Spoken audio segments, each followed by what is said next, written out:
Hello friends, welcome to Inspiration IAS Daily News Analysis. Today is 14th August 2023 and we are going to discuss important news articles of Hindu, Indian Express and PIB. आज का हमारा पहला news है PM Usha scheme से related. News recently ये है कि states like Kerala, Tamil Nadu and West Bengal, जो तीन ये स्टेट हैं जैसे कि केरला हो गया, तमिलनाडु और वेस्ट बंगाल, इन्होंने साइन नहीं किया है अभी तक memorandum of understanding for implementing the national education policy under the PM Usha scheme. तो गवर्नमेंट की, सेंट्रल गवर्नमेंट की जो सेंट्रली स्पॉन्सर्ड स्कीम्स हैं हायर एजुकेशन के लिए, वो पीएम उषा जो है उसको अभी तक ये तीनों स्टेट्स ने नेशनल एजुकेशन पॉलिसी में मेमोरेंडम ऑफ अंडरस्टैंडिंग अभी तक साइन नहीं किया है। अब इसके चलते बहुत सारे और भी इश्यूज हो गए हैं। तो पहले समझते हैं आखिर ये पीएम उषा स्कीम है क्या, फिर आगे बढ़ते हैं।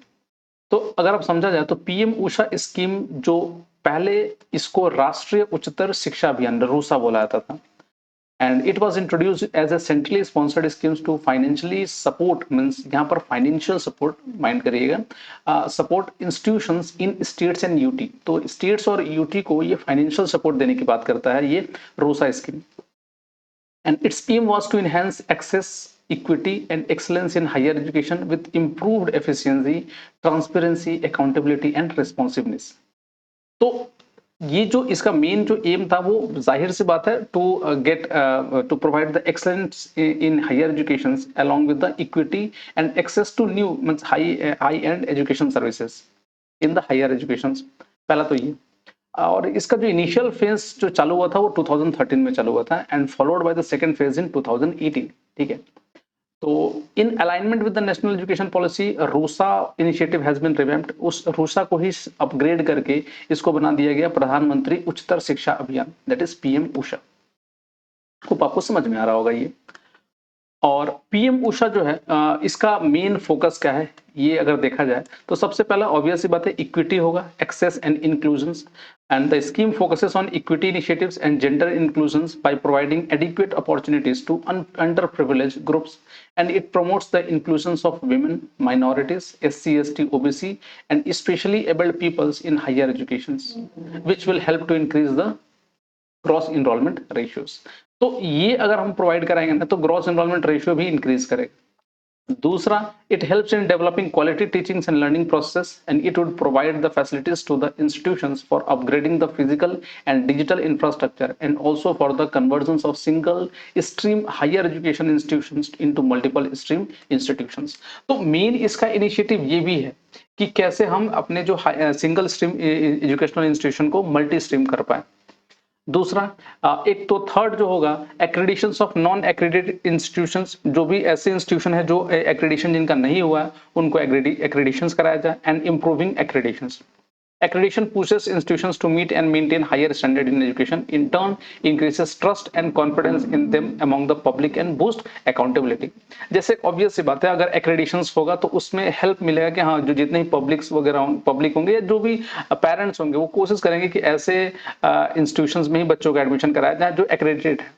तो एक्रेडिशन प्रोसेस भी इसको सिंप्लीफाई करा जाएगा। और अगर देखा जाए तो आईसीटी बेस्ड डिजिटल इंफ्रास्ट्रक्चर होगा, information and communication technology, that is to ensure greater access to education. There is a sufficient importance of technology in bridging the language barrier between teachers and students. तो obvious सी बात है, एक तो pedagogy का भी help मिलता है आपका आईसीटी में, और दूसरा टीचर और स्टूडेंट्स के बीच में जो लैंग्वेज का जो बैरियर होता है वो भी ब्रेक होता है इंफॉर्मेशन एंड कम्युनिकेशन टेक्नोलॉजी के थ्रू। तो वो भी अपग्रेड या उसको भी इंप्लीमेंट किया जा सकता है, as well as creating digital libraries, popularizing language learning, as well as introducing the open distance learning program।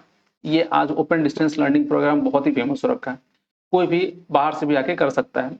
Even in employability through multi disciplinary, इसमें आपके जो मल्टी डिसिप्लिनरी अप्रोच है या एम्प्लॉयबिलिटी है वो भी इंक्रीज हो रही है। Collaborations between industries and academia is key to catalysing innovations and growth in career building.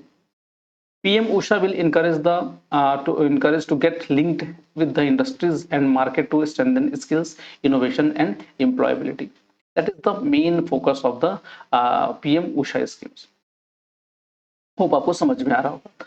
तो अब ये जो स्टेट्स जो हैं जैसे कि केरला हो गया, तमिलनाडु और वेस्ट बंगाल हो गया, अब क्योंकि इन्होंने MOU साइन नहीं किया है तो इनको वो फैसिलिटीज नहीं मिलेगी जो दूसरे स्टेट्स को मिल रही है regarding this particular schemes.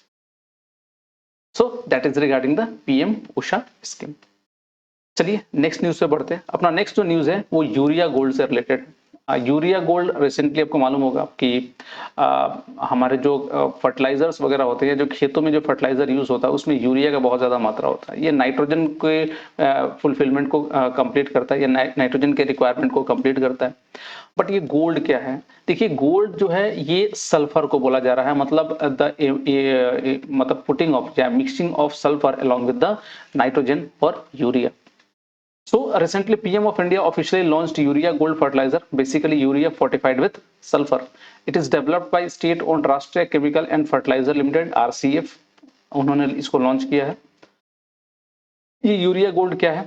Normal urea अगर होता है तो देखिए उसमें 46% ऑफ सिंगल प्लांट न्यूट्रिएंट जैसे नाइट्रोजन होता है, whereas यूरिया गोल्ड में 37% नाइट्रोजन प्लस 17% सल्फर होगा। ये सल्फर के कंटेंट को बढ़ा रहा है। क्यों? इसका मेन एम है दो। पहला, the first is to deliver sulphur along with nitrogen, दोनों को एक संग प्रोवाइड कराया जाएगा। And second, Indian soils are deficient in sulphur, जैसे कि हमारा जो इंडियन जो सॉइल होता है मिट्टी, उसमें अधिकतर सल्फर की कमी होती है, which oilseeds and pulses and the country is significantly import dependent in both particularly requires. तो सल्फर ऑब्वियसली बात है, ऑयलसीड और पल्सेस के लिए सल्फर की जरूरत पड़ती है, और सल्फर ही हमारे सॉइल में कम होते हैं। इसके चलते हमारे ऑयलसीड और पल्सेस की पैदावार कम होती है यहाँ पर, और जिसके चलते हमें इसको इंपोर्ट करना पड़ता है। तो that's why to increase the sulphur content in our soil the sulphur can be added here. Hope आपको समझ में आ रहा होगा। Next, the second is to improve the NAU of urea, that is coating of sulphur over urea ensures a more gradual release of nitrogen. तो nitrogen का जो release होता है ना यूरिया के थ्रू, इसमें सल्फर ऐड होने से जल्दी रिलीज होगा, या ज्यादा ग्रेजुअल धीरे धीरे एक सस्टेन्ड अमाउंट में रिलीज होगा। By prolonging the urea action, the plant stay greener for a longer time। जितना धीरे धीरे यूरिया का रिलीज होगा उतना ही प्लांट ज्यादा ग्रीन रहेंगे। Reducing the frequency of application and use of urea, say only 2 bags against 3 for an acre of paddy or wheat। RCF is yet to commercially introduce urea gold as reveal any prices detail। ठीक है, अभी तक इन्होंने price अभी तक reveal नहीं किया है, और धीरे धीरे इनको कमर्शियली भी इंट्रोड्यूस करना बाकी है अभी। तो that is regarding the urea gold. Next, two main concern क्या है? Rising urea consumption. अभी जो रिसेंटली यूरिया का जो कंजम्पशन है वो इंक्रीज हो रहा है, तो आखिर दिक्कत क्या है? पहला ये है कि India's nearly 36 metric annual consumption of urea metric ton annual consumption of urea is today next only to China 51 metric ton with an latter productions largely coal based। ठीक है, जो चाइना का है वो कोल बेस्ड है, जबकि out of this 36 metric ton solid last fiscal import account of 7.6 metric ton, हमने 7.6 metric ton import किया है। Even with regards to domestically manufactured urea, the feedstock use natural gases is mostly imported। ये natural gas से हम लोग ज्यादा, मतलब natural gas को इंपोर्ट करके ही हम लोग ये यूरिया जनरेट कर रहे हैं। मतलब ऑब्वियसली बात है, चाहे आप नेचुरल गैस इंपोर्ट करो या यूरिया इंपोर्ट करो, हमारा इंपोर्ट पे ही ज्यादा डिपेंडेंट है। दूसरा, the second concern is nitrogen use efficiency. ये भी थोड़ा दिक्कत है। Barely 35% of nitrogen applied through urea in India is actually utilised by crops to produce harvest yield. ठीक है, सिर्फ 35% ही यूज होता है। And third, that is that declining nitrogen use efficiency, that is from an estimate 48% in the early 1960 has resulted in farmer applying more and more fertilizer for the same yield। ठीक है, तो धीरे धीरे लोग fertiliser भी बहुत ज्यादा इसमें यूज कर रहे हैं। Getting it? तो सेकंड, दो these are the two main concerns of the rising urea consumptions. ठीक है, चलिए आगे बढ़ते हैं। गवर्नमेंट का एफर्ट क्या है इस यूरिया के कंजम्पशन को रिड्यूस करने के लिए? तो सबसे पहला, the introduction of nutrient based subsidy NBS regime in 2010 में गवर्नमेंट ने NBS यूज किया था। Under NBS the government fixed a per KG subsidy unlike the earlier products specific subsidy regime for each fertiliser nutrient, that is nitrogen, phosphorus and potash and sulphur. Its aim is to promote balanced fertilizations by discouraging farmer from applying too much urea and diammonium phosphate DAP and muriate of potash this one. ठीक है, तो इसके balance को maintain करने के लिए भी किया गया था। Next, third, in 2015 the centre made it mandatory to coat all indigenous manufactured and imported urea with neem oil. ये भी आप लोगों को याद होगा कि नीम कोटेड यूरिया भी गवर्नमेंट ने लॉन्च किया था। इसको UPSC ने बहुत बार पूछा भी था, नीम कोटेड यूरिया के बारे में। तो इससे भी होता क्या है कि कहीं-कहीं ये जो यूरिया का जो मतलब यूरिया को जो सब्सिडाइज्ड यूरिया है ये मतलब डाइवर्ट होता था सिगरेट इंडस्ट्रीज में। तो अब ये नीम कोट को करने से यूरिया को नीम कोटेड करने से इसका यूज़ सिगरेट इंडस्ट्रीज में कम हो गया।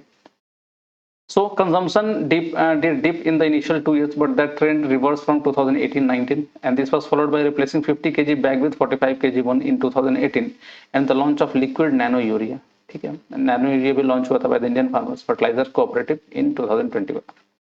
Liquid nano urea is essentially urea in the form of a nanoparticles aimed at reducing the unbalanced and indiscriminate use of conventional urea, increasing crop productivity and reducing soils, water and air pollutions.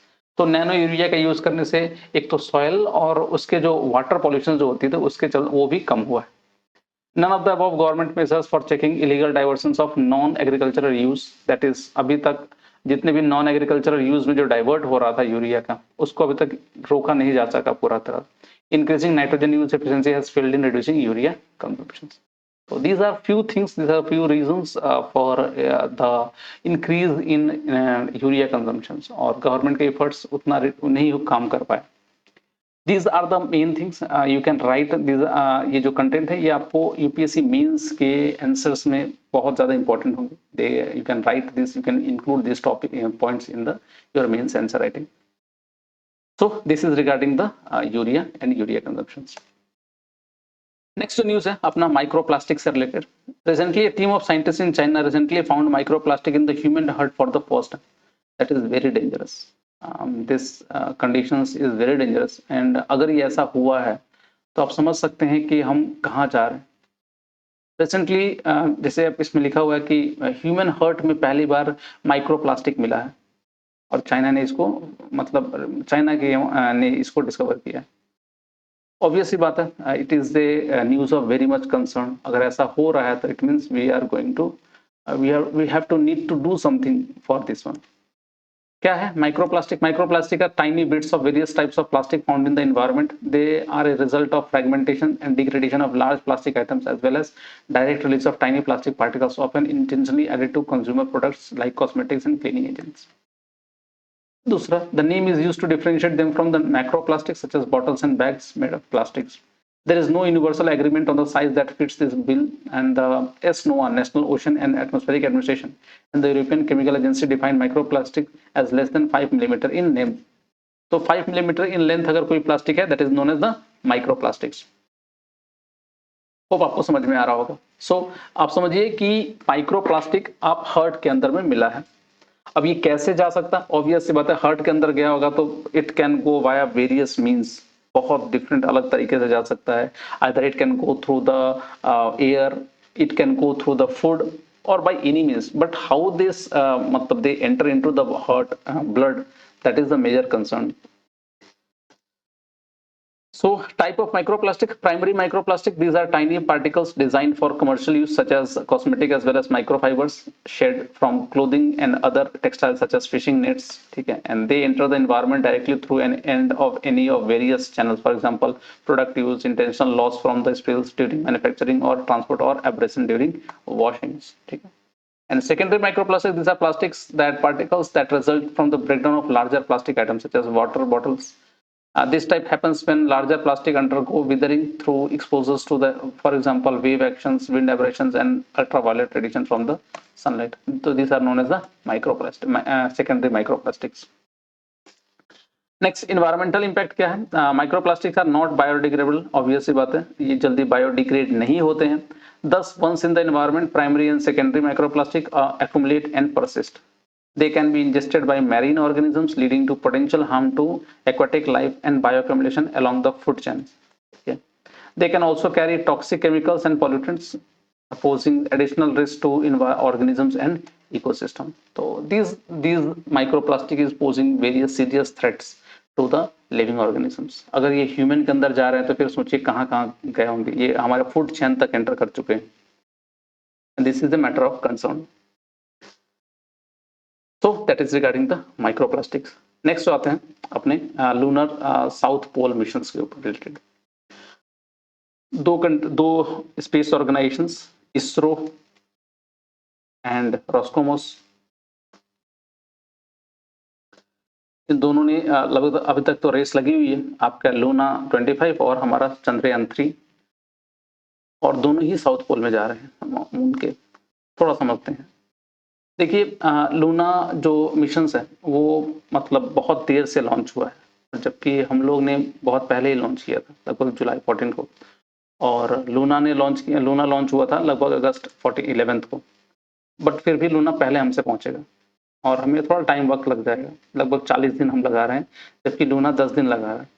Obvious बात, आप समझ सकते हैं कि क्यों लगा रहा है ये, मतलब why our Chandrayaan is taking 40 days to reach the moon, whereas Russia took only 25 days, means only 10 days to reach the moon. Reason ये है कि हमारे साइंटिस्ट अर्थ के ग्रेविटेशनल फील्ड और मून के ग्रेविटेशनल फील्ड को यूज कर रहे हैं टू रीच द मून, ताकि भले हमें रास्ता थोड़ा लंबा लेना पड़े बट फ्यूल कम लगेगा।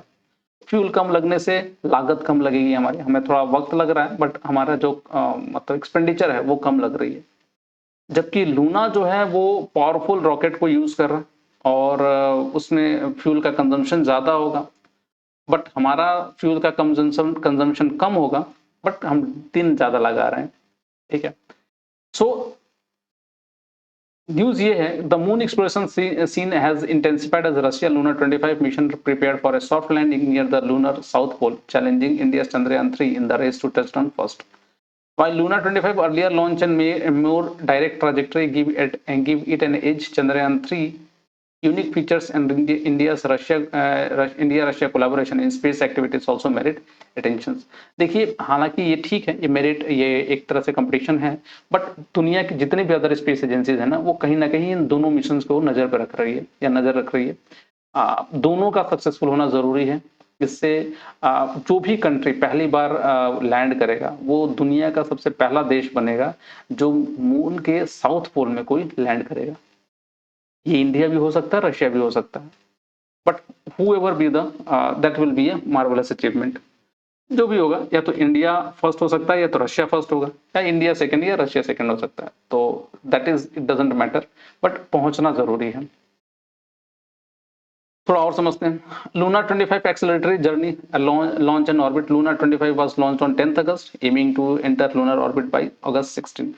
वेरएज लूनर लैंडिंग मतलब आज से करीब एक दिन बाद, मतलब 15 अगस्त हमारे इंडिपेंडेंस डे के बाद। दूसरा, lunar landing date, the Russia lander is anticipated to attempt a soft landing between August 21 and 22 and ahead of Chandrayaan 3 possible landing will be August 23। Factor behind Luna lead trajectory and fuel storage. Luna 25 followed a direct trajectory due to its lighter payloads and higher fuel efficiency. And payload comparisons, Luna 25 liftoff mass is 1750 kg, significantly lighter than Chandrayaan 3 that is 3900 kg. हमारा जो वजन है वो ज्यादा है compare to Russia. The latter includes a land rover and propulsion module, मतलब हम लोग लैंड रोवर भी है, उसमें प्रोपल्सन मॉड्यूल भी है। Whereas lunar dawn advantage, Luna 25 benefits from an earlier lunar dawn at its landing site, ensuring optimal power generations through solar panel. ठीक है। Next, Chandrayaan 3 distinct feature. It is a coated rover. Chandrayaan 3 boosts a rover with 500-meter range, unlike Luna 25. Scientific objective, Chandrayaan 3 emphasizes soil and water ice study, especially near the southern pole, owing to craters in permanent shadows. Whereas experiment suit, Chandrayaan 3 lander carries experiment like Rambha, CHEST, ILSA and LRA, providing crucial insight into lunar properties. तो moon की जो properties है उसको पढ़ने, मतलब उसको detailed study के लिए लूनर चंद्रयान मिशन ने बहुत सारे इक्विपमेंट्स लेकर जा रहा है। So that's why our payload become bit heavy. Next, lunar dawn के बारे में। The lunar dawn is the period on the moon when the sun is about to rise over the lunar horizon। ठीक है, तो इस time में ही वो लोग लैंड करने की सोच रहे हैं, lunar horizon के टाइम में, resulting in the gradual illuminations of the lunar surface similar to Earth sunrise. And during lunar dawn, the moon surface transition from darkness to light as the sun rays gradually touches and illuminate different areas. It occurs due to the moon rotation on its axis, causing changing lighter conditions as it orbits the earth. तो देखिए, हालांकि south pole में अंधेरा ही रहता है, but थोड़ा don का conditions आएगा उस समय। Unlike Earth, the moon lacks a significant atmosphere, resulting in distinct lighting, sharp shadow, and no diffusion of sunlight. इसमें सनलाइट का कोई डिफ्यूजन नहीं होता है। तो रंगों का डिफरेंस, रंग नहीं मिलते वहां पर, कलर नहीं होता है. Astronauts on lunar missions like the Apollo mission have observed lunar dawn firsthand, providing unique perspectives on the moon surface. That is regarding the lunar dawn. So that's all for today in daily news analysis. आज के लिए इतना ही. And अगर आप हमारे इस lecture के PDF को डाउनलोड करना चाहते हैं तो आप हमारे टेलीग्राम चैनल से उसको डाउनलोड कर सकते हैं. As well as we have started our UPSC as well as other state PCS foundation batches for both online as well as offline platform. For offline classes, you can join our offline center at this particular cities, and for online, you can call in this number. So that's all for today, and please do subscribe to our YouTube channel and our Facebook page for such other video contents. Thanks for watching. Please do take care of yourself.